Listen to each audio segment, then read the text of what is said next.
warahmatullahi wabarakatuh. Perkenalkan, nama saya Tiana Kauter Tanjung. Saya berasal dari Kampus Universitas Islam Negeri Sumatera Utara, Prodi Ekonomi dan Bisnis Islam, kelas Manajemen 2E. Berdirinya saya di sini, saya ingin memperkenalkan kepada masyarakat ramai Pura Agung Swamandala, tepatnya di Dusun 4 KNPI Desa Damul Kebun, Kecamatan Kolong Selatan, Kabupaten Labuhan Batu Utara.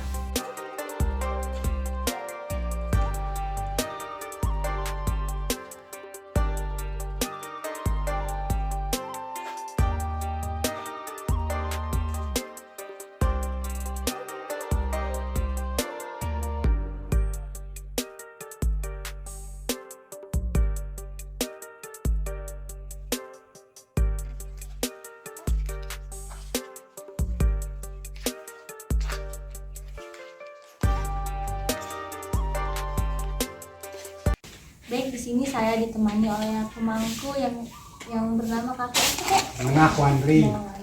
Baik, di sini saya dipandu oleh kakek Inengah Wandri. Kalau boleh tahu kek, berdirinya kapan gitu pura ini? Yang mula-mula gini kan ada program pemerintahan gitu. Dikumpulkanlah seluruh Indonesia di sini, makanya ada orang Bali sini kan. Dari seluruh Indonesia, tiap provinsi cuma diaminkan 2 kakak kan gitu. Jadi abang saya yang namanya Iwayan Wandro namanya, itulah mewakili Bali. Dan ada kawannya satu lagi, tapi beberapa lama sini pulang dia kan gitu. Jadi tinggallah abang saya sendiri kan. Itulah yang mengembangkan di sini terus kan. Udah beberapa lama, sekitar 10 tahun, dijemputlah lah kakek untuk kemari ikut kan gitu. Jadi kakek membawalah kawan satu lagi, tapi udah pulang juga kan gitu. Ya udah hampir 3 tahun lah orang itu pulang. Itulah saudara sepupu, jadi ada 3 kakak lah sini. Setelah itu kita karena udah lama di sini, datanglah kawan-kawan kita dari Medan. Tempat itu ada kan gitu. Jadi disarankanlah oleh warga kita dari Medan, bikinlah tempat persembahyangan sederhana aja kan bisa kan gitu. Itulah sekitar tahun itulah pendiriannya tahun 2002 kan. 2002. Ya, itulah peresmiannya itu. Tetapi sebelum itu kan ada sekitar 3 tahunan lah kami membangun sini karena biaya pun minim kan gitu, karena orang cuma 3 kakak pula kan. Jadi makanya itu lama kita lama-lama bangunlah pura ini kan gitu. Walaupun lama kita karena kita fokus untuk membangun biar ada kan gitu. Jadilah pura ini diresmikanlah oleh Bapak Bupati kita waktu itu masih Tengku Milwan kan. Itulah yang meresmikan tahun 2002 kan gitu. Ya. Itulah terjadilah pura ini dibangun oleh masyarakat kita yang membantu dan pun ada bantuan sedikit dari pemerintah sini pun ada kan gitu. Makanya berdirilah pura sekitar ini lah. Baik, bisa dijelaskan kayak di sini kan kita lihat itu kayak nama-namanya itu. Ya maksudnya kalau itu kan macam cerita-cerita mitos lah gitu. Kalau itu macam bahwa Siwa dengan istrinya memberikan kepada istrinya, betul-betul mencintai dia apa kan ada apa lainnya kan gitu. Sekarang lakinya Betaro Siwo ini namanya Betaro Siwo, dia pura-pura sakit kan gitu. Disuruhnya lah istrinya atau ke dunia ini untuk mencari obat kan gitu. Setelah Fiji ini karena Betaro Siwo ini cuma sakit pura-pura kan, jadi diikutilah istrinya ke dunia ini untuk mencari obat. Pura-pura Betaro Siwo ini menjelma menjadi pengembala lembu kan, karena yang diperlukan adalah susu lembu itu. Dari susu lembu itu makanya berapalah ini yang Betaro Siwo menjadi pengembala ini pura-pura kan nggak tahu istrinya kan gitu. Jadi berapa nego lah ini membala lembu sama istrinya kan gitu.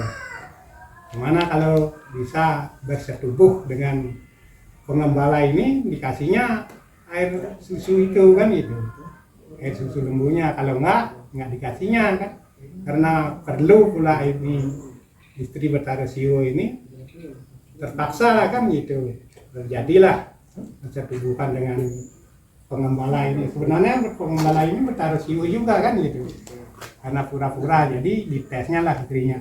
Setelah itu balik dia Betara Siwo masih ada di tempat tidurnya kan gitu.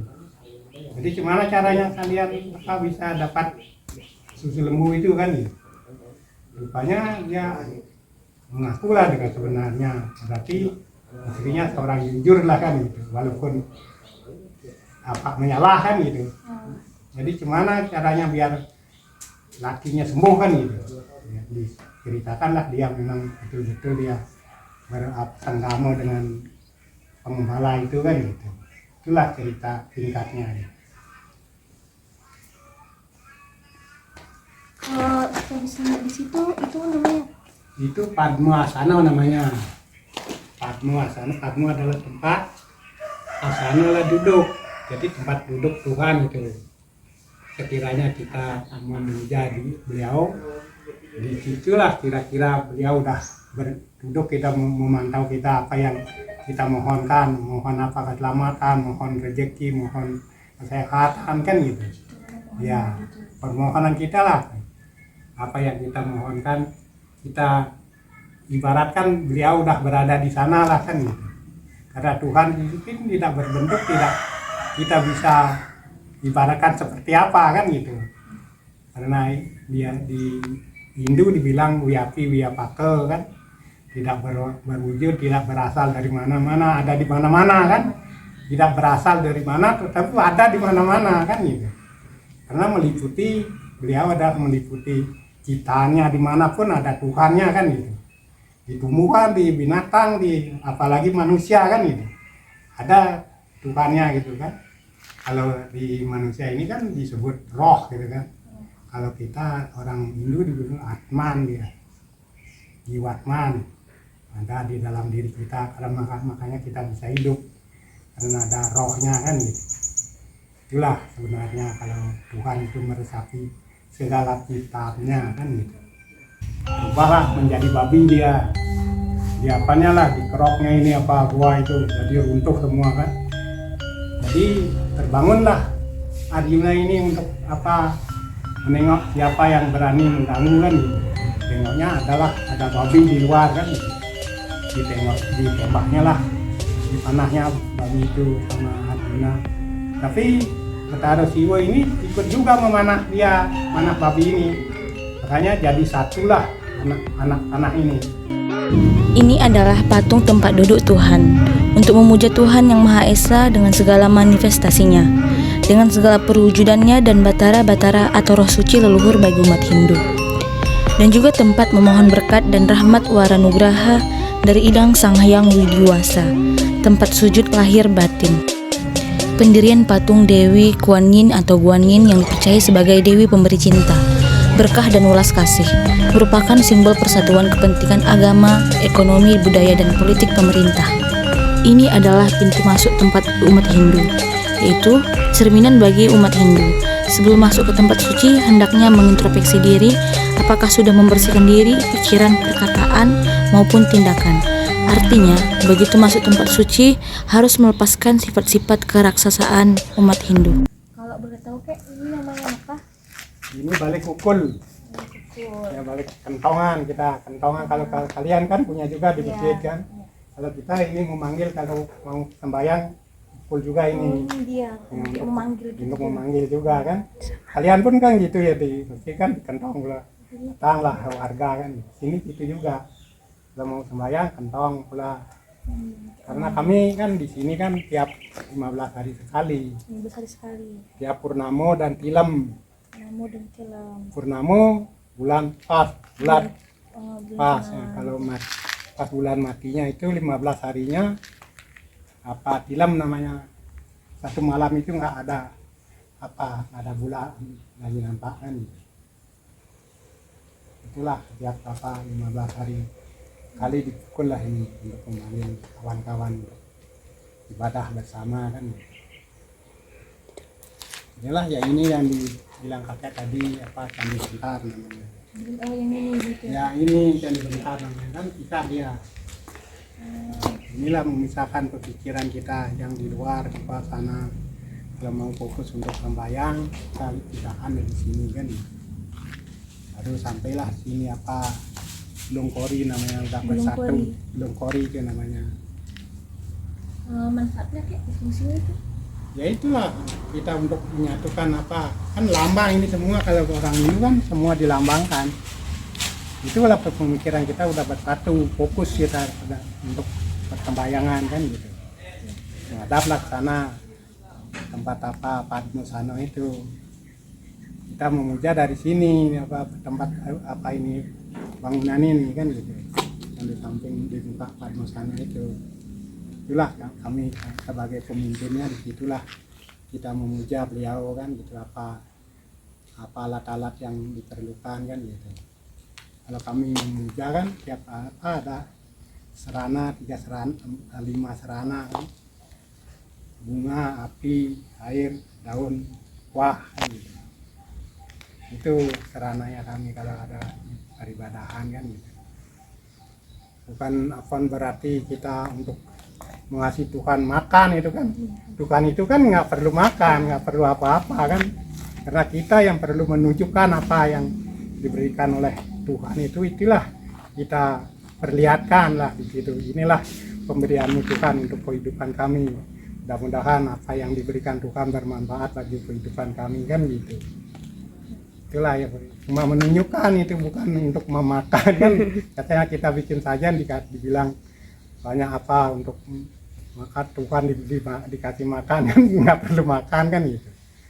Sebenarnya kita tidak perlu apa itu mau apa mengasih Tuhan makan, mengasih apapun nggak perlu, karena Tuhan itu maha kuasa, maha segala-galanya kan gitu. Ada yang bilang kok orang Hindu banyak apa dewanya, banyak Tuhannya, itu bukan Tuhannya yang banyak. Katalah dewa, itu dewa berasal dari kata dip dia. Dip berarti kata sinar itu. Sinar Tuhan itulah banyak. Ibaratkan matahari itu kan sinarnya kan bermacam-macam. Ada sinar ultraviolet, ultra apa, ultra merah. Kan bermanfaat sebenarnya. Itu fungsinya masing-masing. Begitu juga orang Hindu menerjemahkan sinar Tuhan ini yang dibilang dewa itu kan.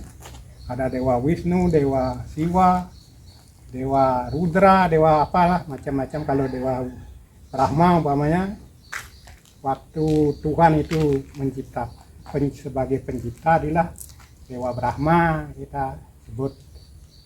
Selepas Tuhan itu pemeliharaan segala macam ciptaannya, itu adalah dewa Wisnu.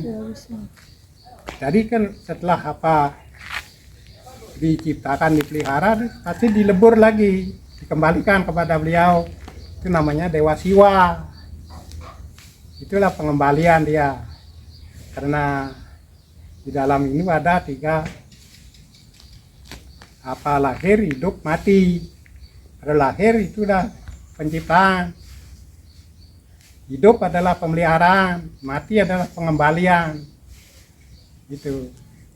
Itulah Brahma Wisnu Siwa. Disebut Trimurti kalau ya.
sekian penjelasan saya dari tentang Pura Agung Swamandala.